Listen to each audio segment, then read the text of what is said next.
तर पुण्यातील IB guest हाऊसच्या आवारात मोठ्या प्रमाणात पाणी साचलेलं आहे। गेस्ट हाऊसच्या रूममध्येही पाणी शिरलंय। गेस्ट हाऊसच्या पार्किंगमधील वाहनं देखील पाण्याखाली गेलेत। हे दृश्य आपण पाहतोय।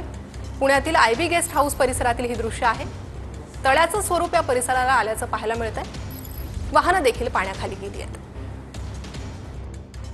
पहाटेपासून पुण्यात सुरू असलेल्या पावसामुळे पुण्यातील आयबी गेस्ट हाऊस या गेस्ट हाऊस परिसरातली नेमकी काय परिस्थिती आहे ती आपण या ठिकाणी पाहू शकतो।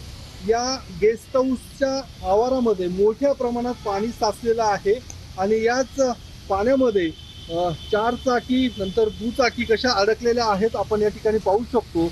या पार्किंग मध्ये असलेल्या या गाड्या आहेत, या गाड्या या सगळ्या पाण्यात अडकल्याचं आपल्याला पाहायला मिळतंय।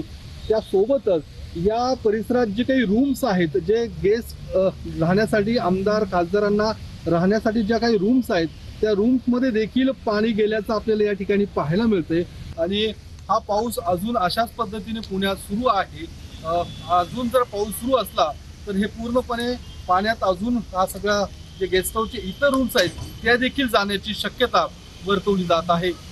कॅमेरामन सुशांत राऊत सह योगेश बोरसे, TV9 मराठी, पुणे।